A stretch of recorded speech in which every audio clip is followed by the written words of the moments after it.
When men began to multiply on the surface of the ground, and daughters were born to them, God's sons saw that men's daughters were beautiful, and they took any that they wanted for themselves as wives. Yahweh said, "My spirit will not strive with man forever, because he also is flesh, so his days will be 120 years. The Nephilim were in the earth in those days, and also after that, when God's sons came into men's daughters and had children with them. Those were the mighty men who were of old, men of renown. Yahweh saw that the wickedness of man was great in the earth, and that every imagination of the thoughts of man's heart was continually only evil. Yahweh was sorry that he had made man on the earth, and it grieved him in his heart. Yahweh said, I will destroy man whom I have created from the surface of the ground, man along with animals, creeping things, and birds of the sky, for I am sorry that I have made them. But Noah found favor in Yahweh's eyes. This is the history of the generations of Noah. Noah was a righteous man, blameless among the people of his time. Noah walked with God. Noah became the father of 3 sons, Shem, Ham, and Japheth. The earth was corrupt before God, and the earth was filled with violence. God saw the earth and saw that it was corrupt, for all flesh had corrupted their way on the earth. God said to Noah, I will bring an end to all flesh, for the earth is filled with violence through them. Behold, I will destroy them and the earth.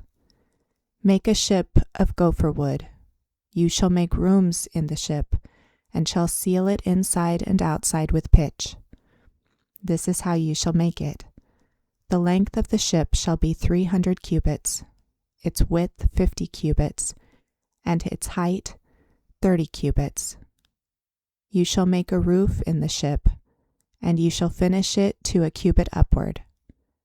You shall set the door of the ship in its side. You shall make it with lower, second, and third levels.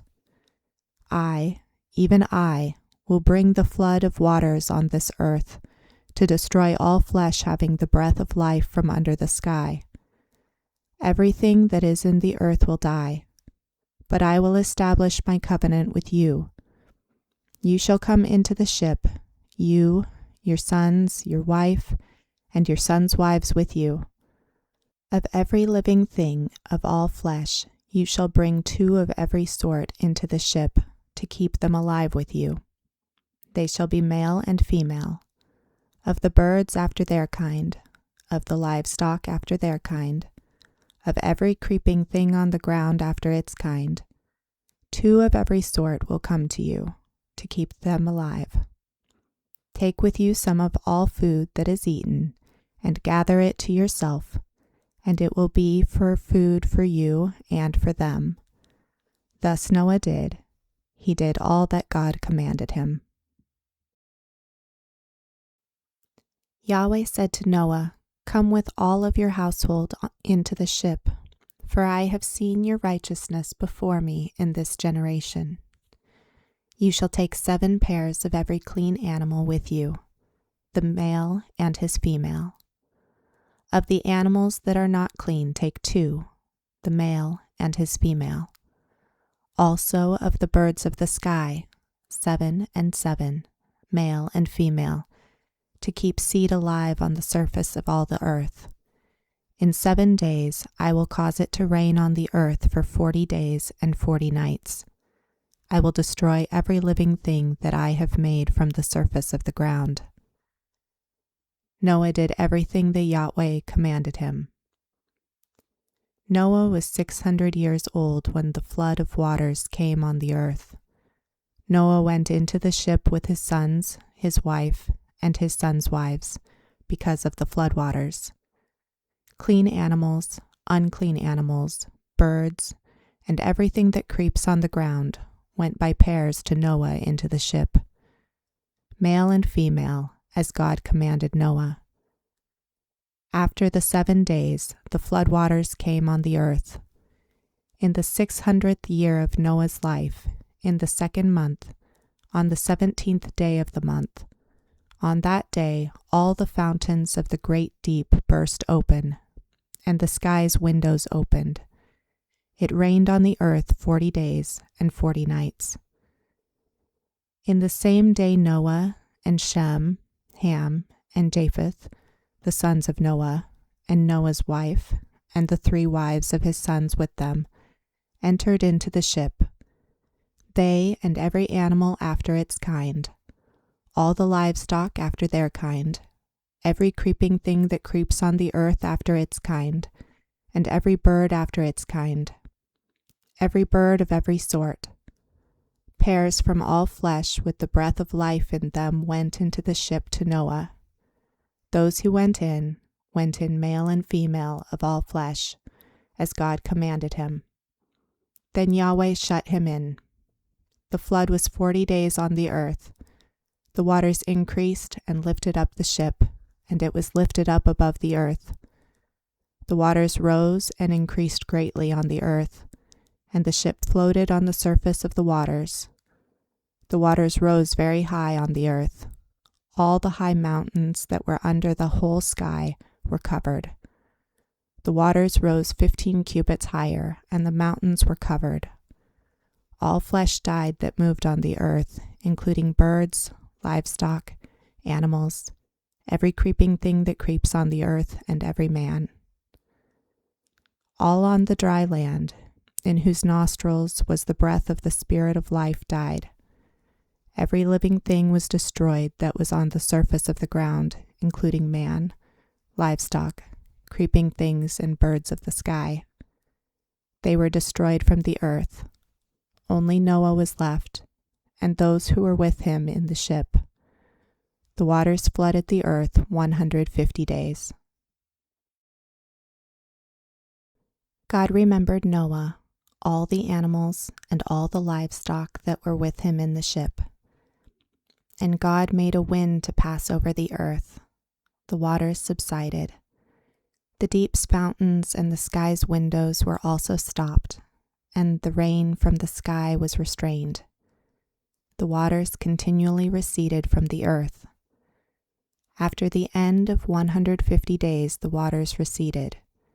The ship rested in the 7th month, on the 17th day of the month, on Ararat's mountains.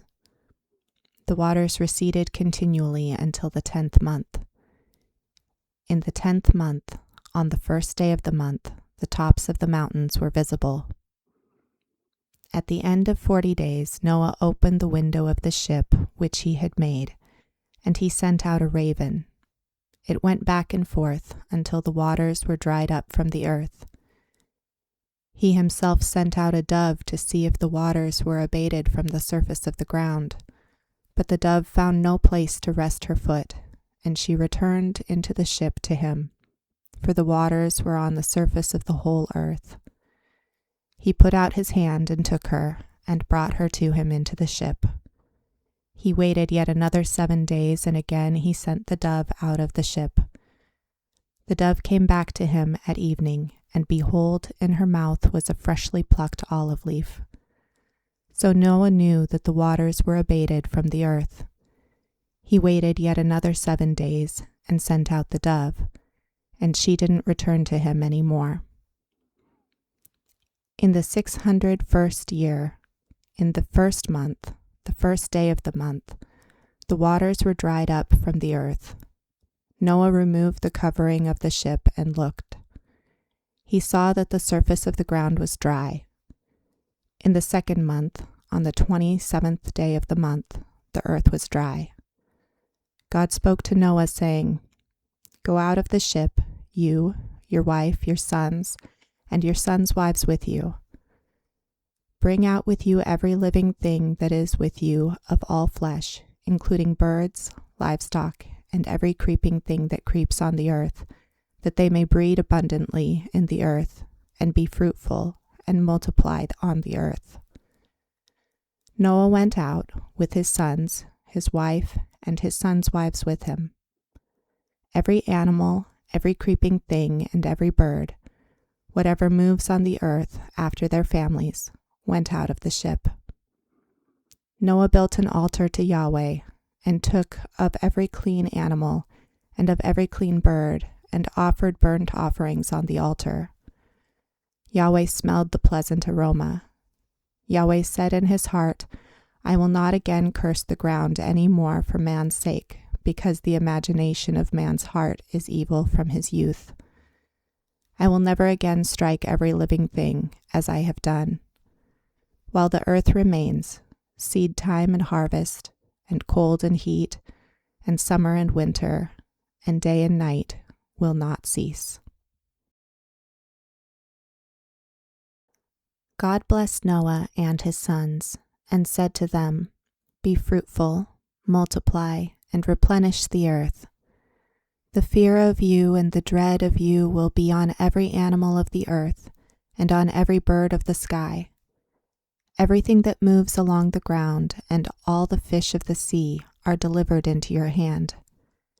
Every moving thing that lives will be food for you. As I gave you the green herb, I have given everything to you. But flesh with its life, that is, its blood, you shall not eat. I will surely require accounting for your life's blood. At the hand of every animal I will require it. At the hand of man, even at the hand of every man's brother, I will require the life of man. Whoever sheds man's blood, his blood will be shed by man. For God made man in his own image. Be fruitful and multiply. Increase abundantly in the earth and multiply in it. God spoke to Noah and to his sons with him, saying, As for me, behold, I establish my covenant with you, and with your offspring after you, and with every living creature that is with you, the birds, the livestock, and every animal of the earth with you, of all that go out of the ship, even every animal of the earth. I will establish my covenant with you. All flesh will not be cut off any more by the waters of the flood. There will never again be a flood to destroy the earth. God said, This is the token of the covenant which I made between me and you and every living creature that is with you, for perpetual generations. I set my rainbow in the cloud, and it will be a sign of a covenant between me and the earth. When I bring a cloud over the earth, that the rainbow will be seen in the cloud, I will remember my covenant, which is between me and you and every living creature of all flesh, and the waters will no more become a flood to destroy all flesh. The rainbow will be in the cloud. I will look at it, that I may remember the everlasting covenant between God and every living creature of all flesh that is on the earth. God said to Noah, This is the token of the covenant which I have established between me and all flesh that is on the earth. The sons of Noah who went out from the ship were Shem, Ham, and Japheth. Ham is the father of Canaan. These three were the sons of Noah, and from these the whole earth was populated. Noah began to be a farmer, and planted a vineyard. He drank of the wine and got drunk. He was uncovered within his tent. Ham, the father of Canaan, saw the nakedness of his father and told his two brothers outside. Shem and Japheth took a garment and laid it on both their shoulders, went in backwards, and covered the nakedness of their father. Their faces were backwards, and they didn't see their father's nakedness. Noah awoke from his wine and knew what his youngest son had done to him. He said, Canaan is cursed. He will be the servant of servants to his brothers. He said, Blessed be Yahweh, the God of Shem. Let Canaan be his servant. May God enlarge Japheth. Let him dwell in the tents of Shem. Let Canaan be his servant. Noah lived 350 years after the flood. All the days of Noah were 950 years, and then he died.